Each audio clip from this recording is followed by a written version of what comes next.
বিসমিল্লাহির রহমানির রহিম। দর্শক, আজকে আপনারা জানতে চলেছেন বদর যুদ্ধের সেই বিখ্যাত ইতিহাস, যেটি ইসলামের ইতিহাসে প্রথম যুদ্ধ, যেখানে মক্কার কুরাইশ বাহিনী 1000 সৈন্য এবং ইসলামের মাত্র 313 জন সৈন্য নিয়ে যুদ্ধ বিজয় হয়েছিল। তো চলুন আপনারা সেই গুরুত্বপূর্ণ ইতিহাসটি জেনে নিই। তার আগে যদি ভিডিওটি ভালো লাগে একটি লাইক করবেন এবং চ্যানেলটিতে প্রথমে এসে থাকলে চ্যানেলটিকে সাবস্ক্রাইব করবেন। বদর যুদ্ধ ইসলামের ইতিহাসে একটি গুরুত্বপূর্ণ ঘটনা।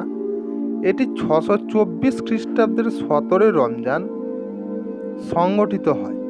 এই যুদ্ধে মুসলিম ও মক্কার কুরাইশ বাহিনীর মধ্যে সংঘর্ষ হয়।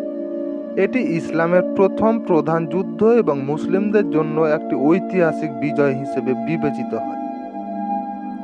মুহাম্মদ সাল্লাল্লাহু তাআলা আলাইহিস সাল্লাম ও তার অনুসারীগণ মক্কায় ইসলাম প্রচার করেন, কিন্তু মক্কার কুরাইশ নেতৃবৃন্দ ইসলামের বিরোধিতা করে।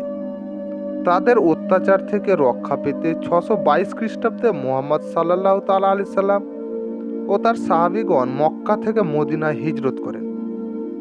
মদিনায় ইসলামী রাষ্ট্র প্রতিষ্ঠার পর মুসলিমরা ধীরে ধীরে শক্তিশালী হতে থাকে। এদিকে মক্কার কুরাইশ বাহিনী মুসলিমদের বিরুদ্ধে শত্রুতা চালিয়ে যাচ্ছিল। তারা মুসলিমদের বাণিজ্যিক কাফেলায় আক্রমণ করত এবং মদিনায় হামলা চালাত।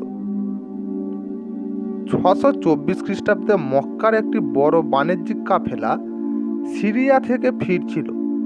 মুসলিমরা এই কাফেলার গতিবিধি জানতে পেরে তা আটকানোর সিদ্ধান্ত নেয়। কাফেলার নেতা আবু সুফিয়ান মুসলিমদের পরিকল্পনা জানতে পেরে মক্কায় সাহায্যের জন্য সংবাদ পাঠায়। এ যুদ্ধের প্রস্তুতি হিসেবে ছিল মক্কার কুরাইশ বাহিনীর প্রায় 1000 দক্ষ সৈন্য এবং মুসলিমদের বিরুদ্ধে যুদ্ধের জন্য প্রস্তুত হয়। অন্যদিকে মুসলিম বাহিনীর সদ্য সংখ্যা ছিল মাত্র 313 জন। তাদের সরঞ্জামও ছিল না, সীমিত। মুসলিমরা বদর নামক স্থানে শিবির স্থাপন করে এবং যুদ্ধের জন্য প্রস্তুত হয়। যুদ্ধ শুরু হওয়ার আগে মুসলিমরা আল্লাহর কাছে সাহায্য প্রার্থনা করে। মুহাম্মদ সাল্লাল্লাহু আলাইহি সাল্লাম যুদ্ধের কৌশল নির্ধারণ করেন এবং মুসলিম বাহিনীকে সুসংগঠিত করেন। যুদ্ধ শুরু হলে মুসলিমরা তাদের অল্প সংখ্যক সৈন্য নিয়েও কুরাইশ বাহিনীর বিরুদ্ধে সাহসিকতার সাথে লড়াই করে।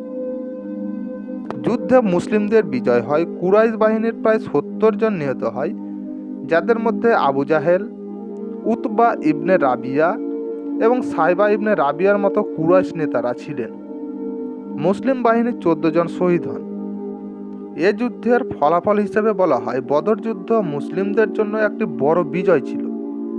এটি ইসলামের প্রসার ও মুসলিমদের আত্মবিশ্বাস বৃদ্ধি করে। মক্কার কুরাইশদের মর্যাদা ক্ষুণ্ণ হয় এবং মুসলিমরা মদিনায় তাদের অবস্থান শক্তিশালী করে। এই যুদ্ধের মাধ্যমে মুসলিমরা প্রমাণ করে যে তারা তাদের বিশ্বাস ও নেতৃত্বের জন্য লড়াই করতে প্রস্তুত। এর ঐতিহাসিক তাৎপর্যপূর্ণ হল বদর যুদ্ধ ইসলামের ইতিহাসে একটি মাইল ফলক হিসেবে বিবেচিত হয়। এটি মুসলিমদের প্রথম বড় সামরিক সাফল্য এবং তাদের আধ্যাত্মিক ও রাজনৈতিক শক্তির প্রকাশ। এই যুদ্ধের ঘটনা কুরআনে উল্লেখ করা হয়েছে সূরা আনফাল আয়াত 1 থেকে 19। বদর যুদ্ধের মাধ্যমে মুসলিমরা তাদের বিশ্বাস, ঐক্য, নেতৃত্বের শক্তি প্রদর্শন করে, যা পরবর্তী ইসলামের প্রসারে গুরুত্বপূর্ণ ভূমিকা পালন করে।